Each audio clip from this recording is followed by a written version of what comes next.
माँ की ममता। एक भावुक कहानी। एक छोटे से कस्बे में समीर नाम का एक लड़का रहता था। बचपन में ही पिता की मृत्यु के हो जाने के कारण परिवार की आर्थिक स्थिति बड़ी दयनीय थी। समीर की माँ को कुछ बड़ी पढ़ी लिखी जरूर थी, लेकिन उतनी पढ़ी लिखी पढ़ाई से नौकरी कहाँ मिलने वाले थे। जो घर घर बर्तन मांज कर और सिलाई बुनाई का काम करके किसी तरह अपने बच्चे को पढ़ा लिखा रही थी। समीर स्वभाव से थोड़ा शर्मीला था और अक्सर चुपचाप बैठा रहता था। एक दिन जब वह स्कूल से लौटा तो उसके हाथ में एक लिफाफा था। उसने माँ को लिफाफा पकड़ाते हुए कहा, माँ, मास्टर साहब ने तुम्हारे लिए ये चिट्ठी भेजी है, ज़रा देखो तो इसमें क्या लिखा है। माँ ने मन ही मन चिट्ठी पढ़ी और मुस्कुरा कर बोली, बेटा, इसमें लिखा है कि आपका बेटा काफ़ी होशियार है। इस स्कूल में के बाकी बच्चों के तुलना में इसका दिमाग बहुत तेज है और हमारे पास इसे पढ़ाने लायक शिक्षक नहीं है, इसीलिए कल से आप इसे किसी और स्कूल में भेजें। यह बात सुनकर समीर को स्कूल न जाना सकने का दुख तो हुआ और साथ ही उसका मन आत्मविश्वास से भर गया कि वह कुछ खास है और उसकी बुद्धि तीव्र है। माँ ने उसका दाखिला एक अन्य स्कूल में करा दिया।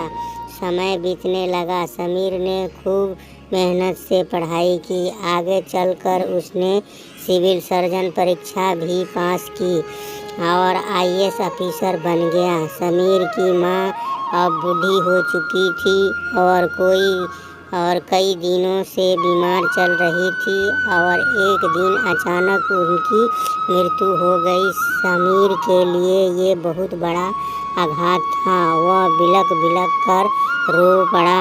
उसे समझ नहीं आ रहा था कि अब अपनी माँ के बिना वह कैसे जिएगा। रोते रोते ही उसने माँ की पुरानी अलमारी खोली और हाथ में उनकी माला, चश्मा और अन्य वस्तुएं लेकर चुनने लगा।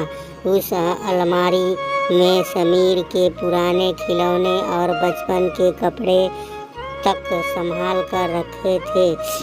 समीर एक एक कर सारी चीज़ें निकालने लगा और तभी उसकी नज़र एक पुरानी चिट्ठी पर पड़ी। दरअसल ये वही चिट्ठी थी जो मास्टर साहब ने उसे 18 साल पहले दी थी।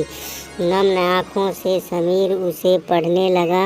आदरणीय अभिभावक, आपको बताते हुए हमें अफसोस हो रहा है कि आपका बेटा समीर पढ़ाई में बेहद कमज़ोर है और खेल कूद में भी भाग नहीं लेता।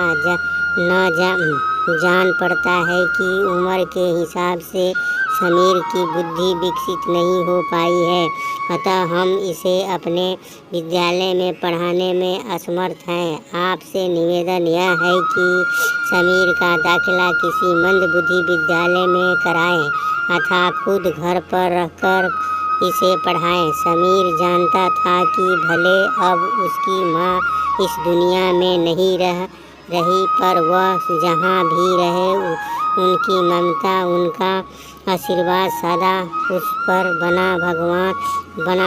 भगवान सभी जगह नहीं हो सकते, इसीलिए उसने माएँ बनाई। माँ से बढ़कर त्याग और तपस्वी की मूर्त भला और कौन हो सकता है। हम पढ़े लिखे बड़े होकर कुछ बन जाएं, इसके लिए वे चुपचाप न जाने कितनी कुर्बानियाँ देती है। अपनी ज़रूरत मार कर हमारे शौक़ पूरी करती है।